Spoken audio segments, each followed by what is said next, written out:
How's it going, guys? This is Alberto from Reflection Fishing. I just want to make a quick video today about how I go about setting up my steelhead setup for float fishing. It's going to be very simple, very straightforward, very effective. First, we're going to go over all the stuff we're going to need. Alright guys, we're going to get this started now. So basically what you're going to need is you're going to need your main line coming off your reel. In my case, I'm using 30-pound Power Pro. High Vis Yellow is what I prefer. Then you're going to need some bumper line. I like the Maximum Ultra Green 15-pound. Then you're going to need some leader. You can either go with fluorocarbon, you can go with monofilament. I prefer the STS Trout Steelhead 100% fluorocarbon. It's always worked for me. I stick to it. And with this setup, we're going to be tying out a jig. You can do this setup with beads. You can do it with row. You can do it pretty much with anything you can think of that you'd want to float underneath a bobber. So basically we're going to start out here. We're going to get our main line. You go ahead. Your bumper only needs to be the length of the deepest hole you're going to be fishing. Always keep that in mind. You don't want to overdo it with your bumper. Some people don't even use a bumper. I prefer to use a bumper just because it gives me that much more of an advantage with the fish. So basically we're going to go from our main line to our bumper. And any knot, Crazy Alberto knot, nail knot, any of those knots will work for this. Basically, I just wrap my main line with my bumper. I go 4 to 5 twists on that. Go ahead and pull it tight. You grab your bumper, flip it over, grab the tag end of your main line, and you basically do the same thing. Do an overlap, grab the tag end, wrap it around 4 to 5 times.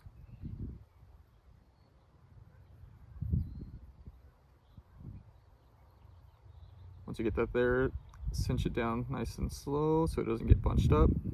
Once those are cinched down, you grab your main line and you grab your bumper. Go ahead and pull them tight. I like to give it a little lick so it doesn't burn there. Now you're left with this perfect knot that can go right through your eyelets. You don't have to worry about it getting caught or anything. Nice, simple, smooth. Grab your scissors. There goes your tagging line. Grab your main line. The scissors are kind of dull there, so now you're left with that. So you got your main line. So now your 15-pound Ultra Green bumper. Like I said, the deepest holes I'm going to fish are maybe 8 to 10 feet. So I like to do about 6 to 8 feet of bumper. From there, a lot of people like to use it's a kind of a braid kind of deal for a bobber stop. I prefer these rubber ones, the Bomac ones. So basically you just grab it there. It already has the bead on top. You thread it through, grab that bead, pull it through, and now you end up with your bobber stop with your top bead there. So go ahead and pull that up a little bit there. Basically from there, I like to grab a corky. This corky is going to act as an indicator, and it's going to help you out to see if your stuff's tangled up or if it's fishing correctly. And I'll explain a little bit more on that once I get it fully set up. So go ahead and throw that on your main line. So now you have your bobber stop, your bead, and your corky. From there, you're going to grab your choice of bobber. I prefer these Bomac 3/8 ounce. I fish pretty small rivers, so these 3/8 ounce are perfect for what I'm fishing for. When the water's up a little bit dirty and it's up high a lot faster, I prefer to use these bigger foam ones. When the water is down low and you're trying to be a little bit more stealthy, I prefer these clear Bomac ones there. So you kind of just have to make that decision on your own on whatever you're fishing there. Go ahead and thread that through.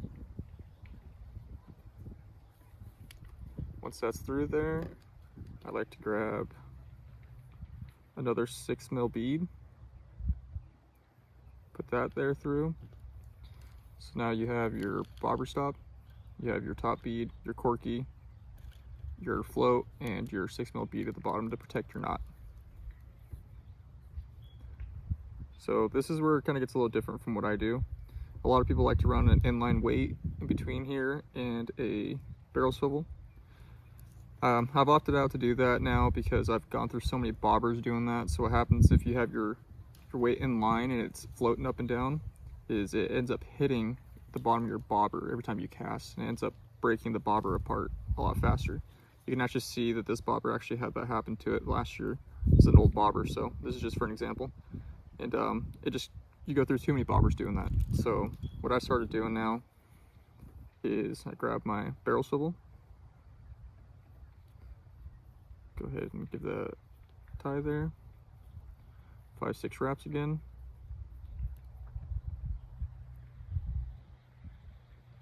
Pull it through, wet it down before you cinch it down, pull it tight, trim your tag end there.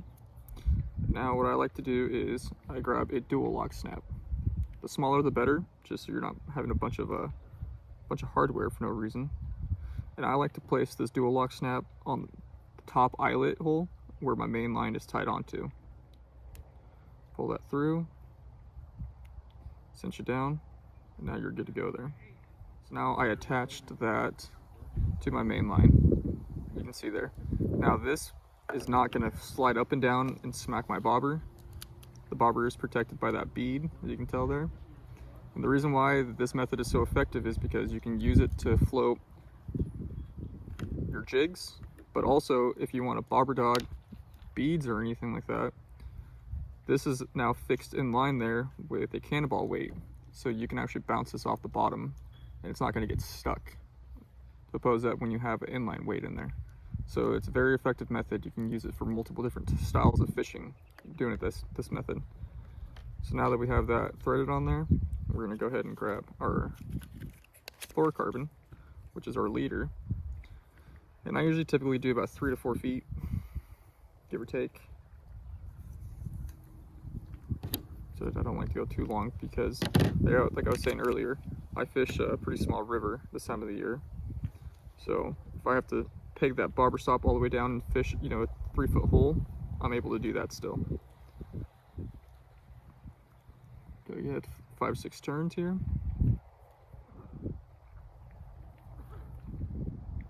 Wet that sucker down, cinch it tight. Always make sure you wet your knots, guys. Last thing you want is for that to break off because it burned itself on there. For the small rivers, I like to use 16th ounce jig heads. If the water's up high, then I'll go up to an 1/8 or a 1/4. So just kind of depends on the water conditions. But preferably, if I can, I'll get away with using the small jigs. They seem to be a little bit more effective for me. So go ahead and put that on there.